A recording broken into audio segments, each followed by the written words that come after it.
The wagon wheels creaked to a halt at the edge of the Lakota encampment, kicking up dust that hung in the late afternoon sun like copper smoke.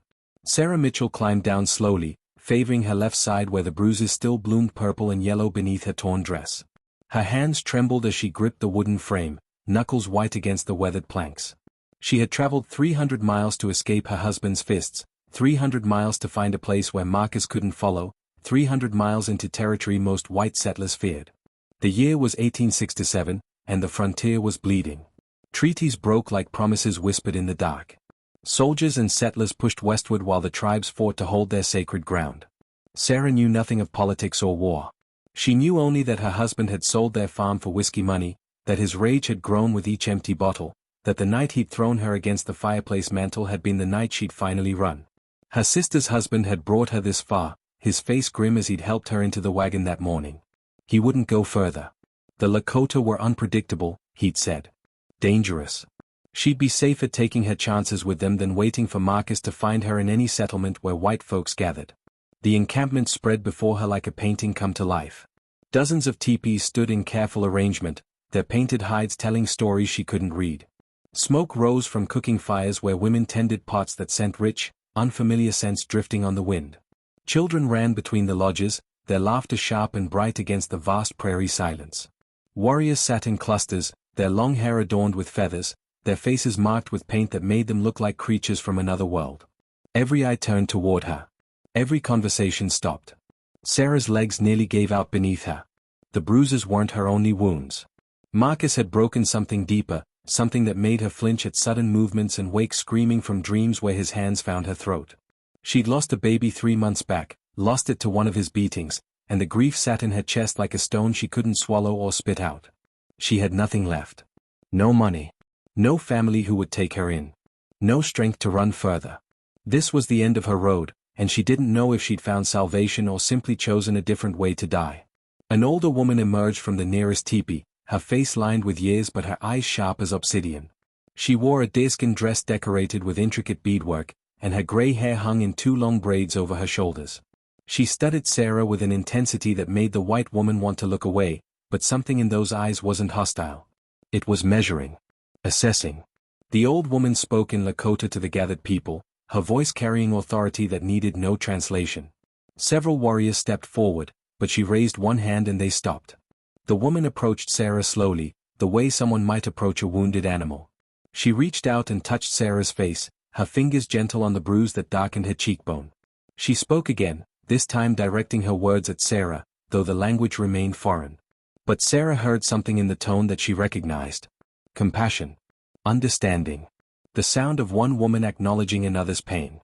Tears came then, hot and unexpected, streaming down Sarah's face in rivers she couldn't control. She'd held them back through the long journey, through the fear and uncertainty, through the shame that made her feel like damaged goods no decent person would want. But this stranger's kindness broke something open inside her, and she wept like a child while the old woman held her shoulders and spoke soft words in a language Sarah didn't know but somehow understood. The woman's name was Wei-King-Yang-Weing, which Sarah would later learn meant Thunder Woman. She was the mother of the tribe's war chief, and her word carried weight that even the fiercest warriors respected. That afternoon, standing in the dust with the sun sinking toward the horizon, Thunder Woman made a decision that would change everything. She took Sarah's hand and led her toward her own teepee, announcing to the gathered crowd that this broken white woman was now under her protection. Anyone who wished to harm her would answer to Thunder Woman herself. Sarah Mitchell had come to the Lakota with nothing, expecting nothing. She didn't know that Thunder Woman's son was watching from across the camp. She didn't know that her arrival would set in motion events that would transform her from a broken refugee into something she'd never imagined possible. Morning came with drums. Sarah woke disoriented on the soft buffalo hide, her body stiff from sleeping on the ground despite the furs Thunder Woman had piled around her. The old woman was already awake, tending a small fire and preparing something that smelled of sage and sweetgrass. Outside the teepee, the camp stirred to life with sounds Sarah was beginning to recognize. Horses whinnied in the distance. Women called to each other in their flowing language. Dogs barked at children who shrieked with laughter. Thunder Woman brought her a wooden bowl filled with a thick soup made from corn and dried meat. Sarah's stomach churned with hunger and nervousness, but she ate slowly, aware of the older woman's watchful gaze. When she finished, Thunder Woman gestured for her to follow outside. Sarah's heart hammered as she emerged into the bright sunlight, certain that every person in the camp would be staring at the white intruder. But life continued around her as if she were invisible. Women scraped hides stretched on frames. Men worked on weapons and tools. The world moved forward with or without her notice. Then she saw him. He stood near the center of the camp, surrounded by a group of warriors who hung on his every word. He was tall, perhaps 30 years old, with broad shoulders and a presence that commanded attention without effort. His chest was bare except for a bone breastplate that clicked softly when he moved. 2 eagle feathers hung in his long black hair, and his face bore the strong features Thunder Woman shared. This had to be her son.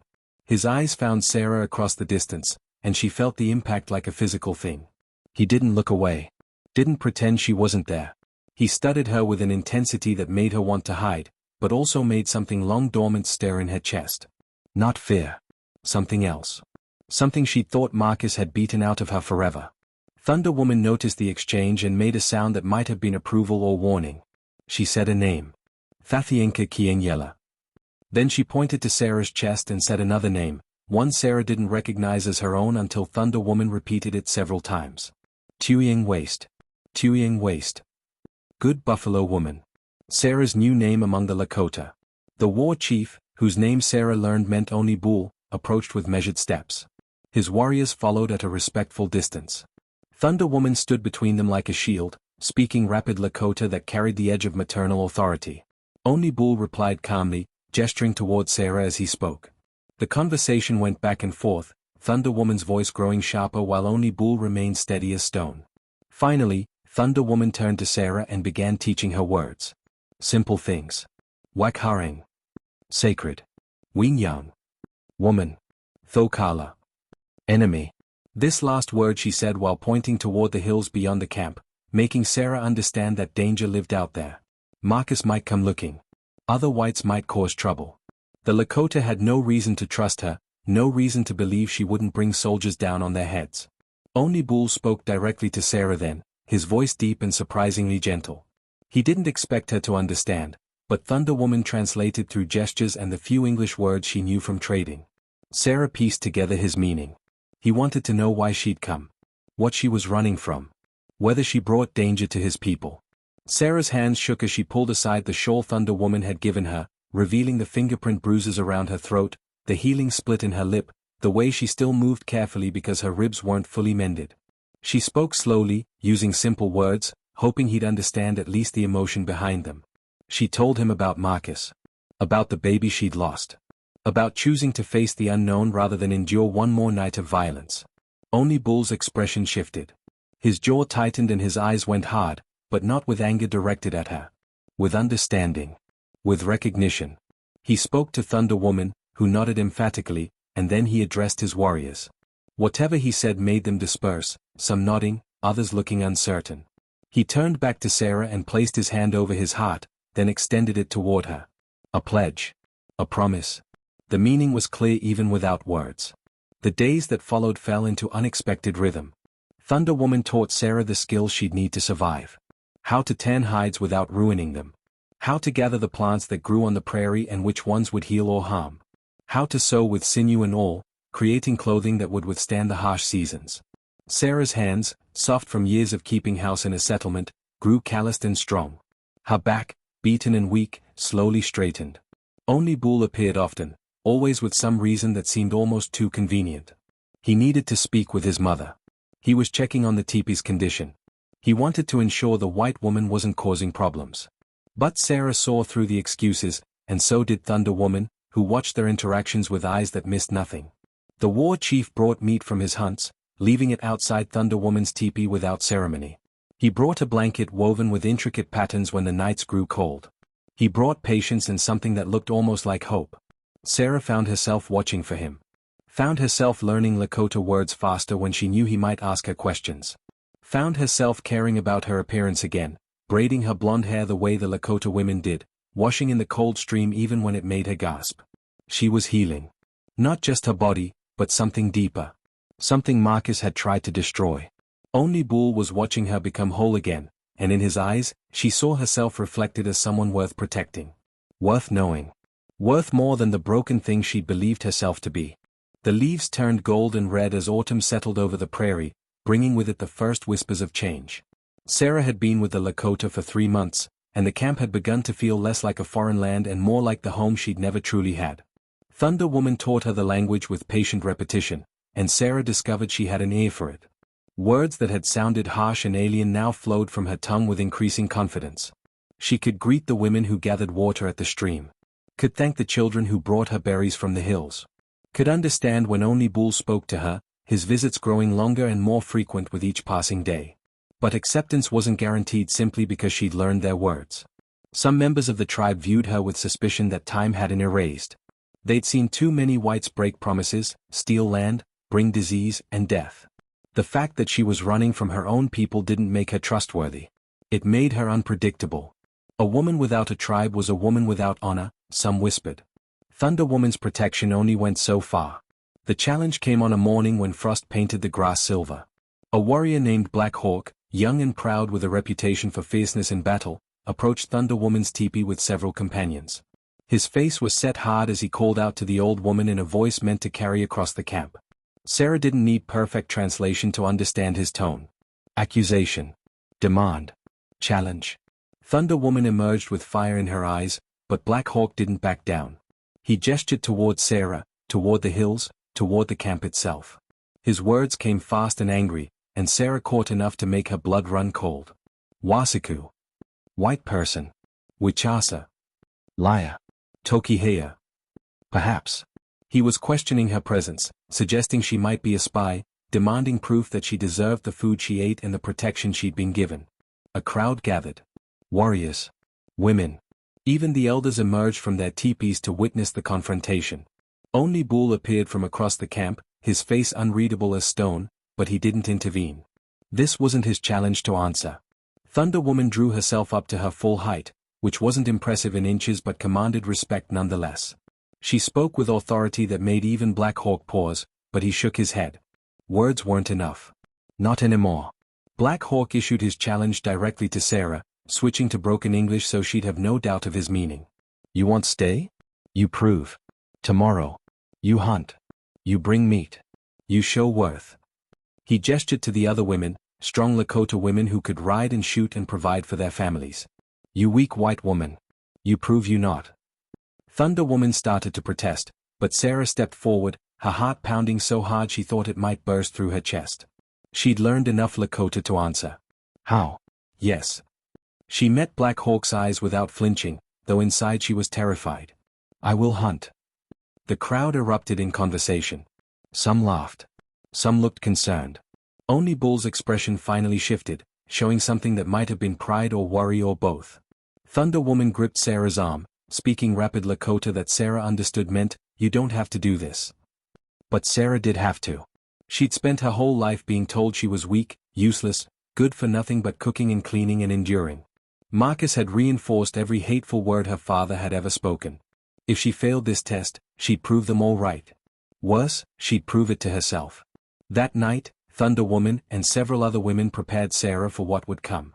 They brought her proper riding clothes, deerskin leggings, and a tunic that allowed freedom of movement. They showed her again how to string the bow they'd been teaching her to use, how to account for wind and distance. A young woman named Grasshopper, who'd lost her own sister to smallpox brought by traders, spent hours reviewing the signs of deer and antelope, where they bedded down, how to approach without being scented. Only Bull came as the stars emerged. He brought his own bow, beautifully crafted and powerful, but instead presented Sarah with a smaller one, perfectly balanced for her build. He'd made it himself, she realized. Had been making it for weeks, carving and shaping and testing. He'd known this moment would come. Known she'd need to prove herself. He taught her through the night, his hands guiding hers, his voice low and patient. He showed her how to breathe through the fear, how to become still inside so the bow became an extension of her intention rather than a weapon she wielded. He spoke of the respect hunters showed their prey, the gratitude they offered for lives taken to sustain their people. Hunting wasn't about dominance. It was about relationship. About giving and receiving in the sacred cycle that sustained all things. Dawn came too quickly. Sarah rode out with Grasshopper and 2 other women who'd volunteered to accompany her, not to help, but to witness. Black Hawk and several warriors followed at a distance, ensuring she didn't cheat, didn't have someone else make her kill. The prairie stretched endless in every direction, beautiful and terrifying in its vastness. Sarah had never felt so small or so determined. They tracked a herd of antelope for 3 hours, moving slowly upwind, using the rolling terrain to stay hidden. Sarah's legs ached from the unaccustomed riding. Her fingers grew numb on the bowstring. Doubt crept in with every difficult breath. But she thought of Marcus's face when he'd told her she was worthless. Thought of every man who'd looked through her like she didn't exist. Thought of only Bull's steady belief that she could become more than her past. The shot, when it came, felt like destiny. The antelope buck stood broadside at 40 paces, unaware of her presence. Sarah drew the bow, feeling the resistance in her shoulders and back. She breathed out slowly, released, and watched the arrow fly true. The buck leaped once and fell, the arrow buried deep in its chest. A clean kill. Respectful. Honorable. The women with her erupted in celebratory calls. Even Black Hawk, watching from the ridge above, nodded slowly.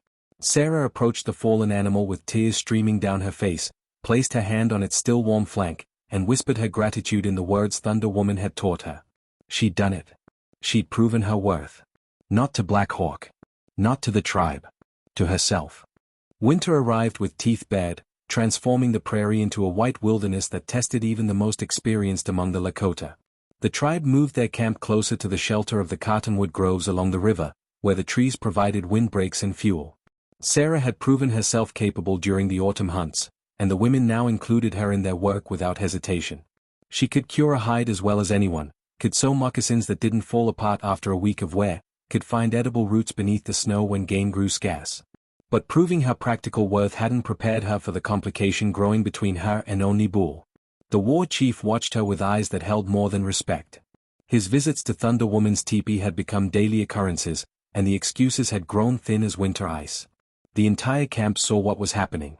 Thunder Woman saw it most clearly of all, and her expression when she looked between her son and Sarah carried layers of emotion too complex to name. Only Bull had been married before. His wife had died bringing their daughter into the world, and the daughter had followed her mother 3 days later.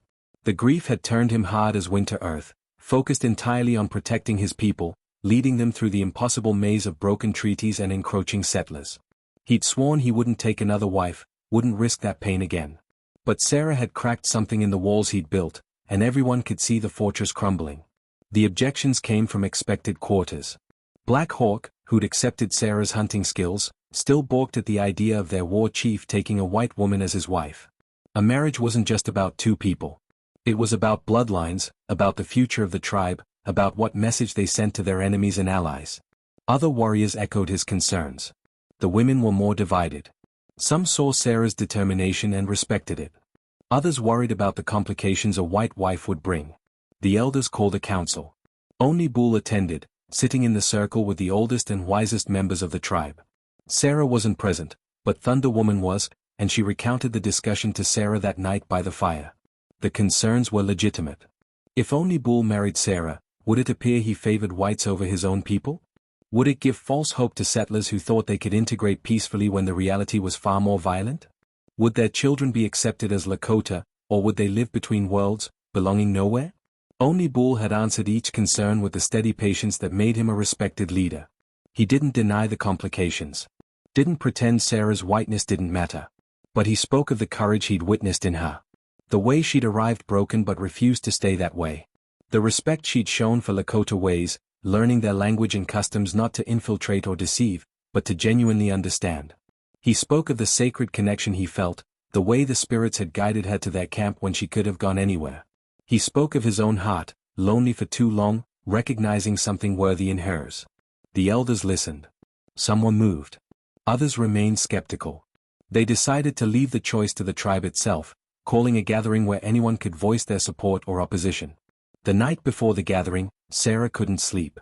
She lay in Thunder Woman's teepee, watching the smoke rise through the opening at the top, wondering if she should leave before the meeting. Save Only Bull the embarrassment of a rejection. Save herself the pain of hoping for something that might never be allowed. Thunder Woman spoke from her sleeping place, her voice carrying clearly through the darkness. My son loved his first wife like the sun loves the morning. Her death almost destroyed him. I thought he'd never feel that way again. She paused, and Sarah heard the rustle of her moving. But what he feels for you is different. Stronger, maybe. Because he chose it knowing the cost. Knowing the pain that love can bring. That's not weakness. That's the bravest thing I've seen him do. The gathering took place at midday, the entire tribe assembling in a great circle. Only Bull stood in the center, and Sarah sat with the women, her heart hammering against her ribs. One by one, people spoke. Black Hawk voiced his concerns again, but with less heat than before. An elder woman talked about the difficulties of mixed marriages, the children who struggled to find their place. A young warrior spoke of Sarah's skill with the bow, the deer she'd brought down the previous week, the way she never complained about the cold. Then Grasshopper stood, the woman who'd lost her sister, who'd helped Sarah prepare for her first hunt. This white woman could have stayed with her own people, she said in Lakota that Sarah now understood perfectly. She could have found another white man to marry, stayed safe behind walls.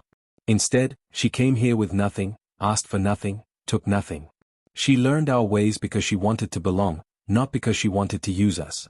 My sister died because white people brought sickness. But Sarah is not those white people. She's just a woman trying to survive, like the rest of us.